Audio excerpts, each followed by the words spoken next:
আসসালামু আলাইকুম। দুন্দুল দিয়ে চমৎকার একটা রেসিপি, এটা অনেকেই জানেই না।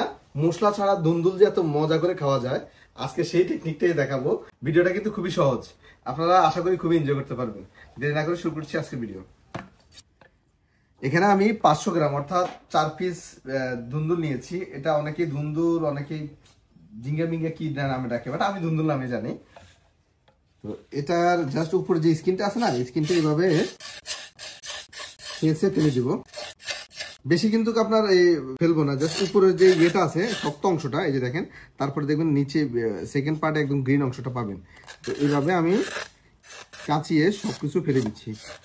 তারপর নেক্সট প্রসেসটা দেখাচ্ছি।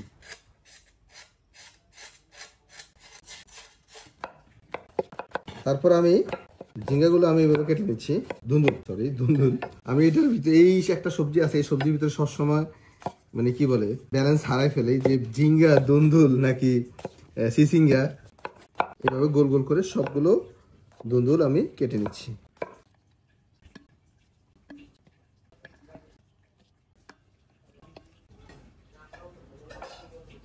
আমি দুন্দুলগুলো এভাবে কেটে নিয়েছি, আর সাথে নিয়েছি কিছু চিংড়ি মাছ। আপনারা এখানে চিংড়ি মাছ অথবা চিকেন নিতে পারেন। আর যদি চিকেন ইউজ করেন সেক্ষেত্রে চিকেনটা বনলেস করে পাতলা স্লাইস করে নেবেন। আর রেসিপি কিন্তু সেমই থাকবে, কোনো অসুবিধা নেই। আর চিংড়ি মাছ অথবা চিকেন ছাড়াও দুন্দুল দিয়েও সেম রেসিপিতে করতে পারবেন। তো আমি এখন কুকিংয়ে চলে যাচ্ছি। প্রথমে আমি একটি কড়াইতে অলিভ অয়েল নিয়ে নিচ্ছি। অলিভ অয়েলটা একটু পরিমাণ মতো দিবেন, কম বেশি করে। আর তারটা ভালো করে গরম হয়ে গেলে তারপর দিয়ে দিচ্ছি চিংড়ি মাছটা।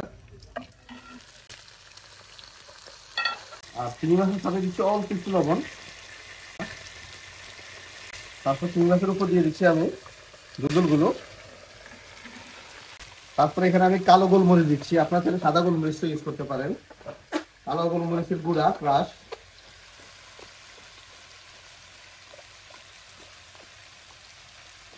আর অল্প একটু লবণ পরিমাণ মতো, জাস্ট অল্প একটু লবণ দিচ্ছি। আর এখানে দিয়ে দিচ্ছি আমার হাতে বানানো মিষ্টি চাট মশলা। এটা স্পাইস গ্রুপে পেয়ে যাবেন। এটা খুবই দুর্দান্ত একটি মশলা, খুবই ইন্টারেস্টিং, রান্নার টেস্ট ডাবল করে ফেলে। এটা যদি না থাকে কোনো অসুবিধা নেই, আমি যেভাবে দিয়েছি বাকি মশলাগুলো এইভাবে দিবেন, তাহলে চলবে। আর এই চাট মশলা যদি সংগ্রহ করতে চান, আমি স্পাইস গ্রুপ হটলাইন এবং ওয়েবসাইট স্ক্রিনে দিয়ে দিচ্ছি, ওখান থেকে নিয়ে নেবেন। আর এই চাট মশলা দিচ্ছি অল্প একটু, জাস্ট। এখানে হলুদ মরিচ অন্য কোনো মশলা ইউজ করবো না, কারণ এটা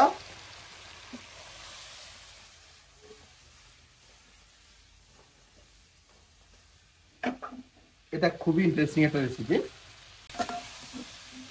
এখন যখন এই মশলাগুলো একটু হয়ে যাবে, তারপর আপনি অ্যাড করবেন পেঁয়াজ এবং বাকি আদার্স ইনগ্রিডিয়েন্ট। যদি আপনি একটু বেশি স্পাইসি পছন্দ করেন তাহলে একটু কাঁচামরিচ দিতে পারেন। আর যদি মনে করেন যে না, বাচ্চা খাবে, বাচ্চার জন্য রান্না করতেছেন, তাহলে কাঁচামরিচ না দিলেও চলবে। আর পেঁয়াজটা অবশ্যই পরে দিবেন। একটু পেঁয়াজ দিয়ে দিচ্ছি, পেঁয়াজটা অবশ্যই পরে দিবেন, তাহলে কিন্তু আপনি চমৎকার একটা গ্রান পাবেন। আর আগে দিলে কিন্তু গ্রান অন্যদিকে চলে যাবে।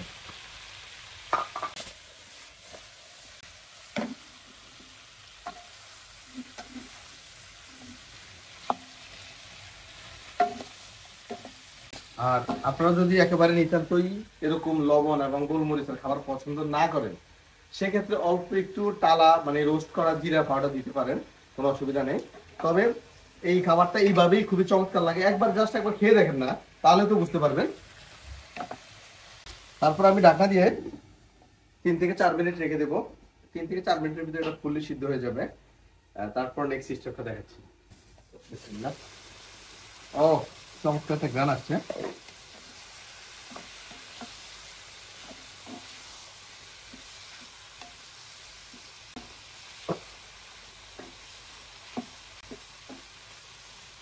রেডি হয়ে গেল। আমি শুধু এক পিস ট্রাই করে দেখি। দেখেন কতটা লোভনীয় এবং জুসি। আমি এক পিস একটু ট্রাই করে দেখি। এর থেকে সহজ রেসিপি আর কি হতে পারে? আপনারা আসলে অনেক সময় বলেন যে সহজ রান্না কিভাবে করা যায়, একটু সেই ভিডিওগুলো দেওয়ার জন্য, যার কারণে আমি আসলে এই ধরনের ভিডিও আপনাদের সাথে শেয়ার করি। আর এই রান্নাতে আপনার আলাদা অন্য কোনো কিছু না দিলেও, মানে নর্মাল সুস্থ মানুষও এই রান্না খুব পছন্দ করবে, কারণ এটা টেস্ট একটু ডিফারেন্ট এবং একটু আলাদা। আর টেস্ট বলতে আপনি যদি গরম ভাতের সাথে খান তাহলে বুঝতে পারবেন ব্যাপারটা। বিসমিল্লাহ।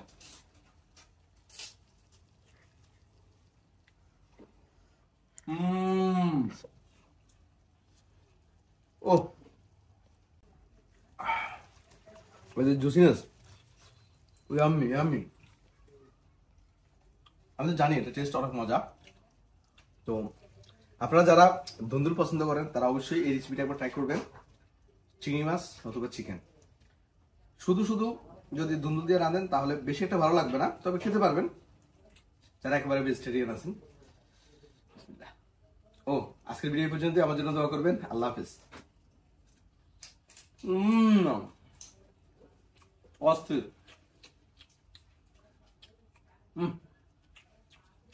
Bye bye.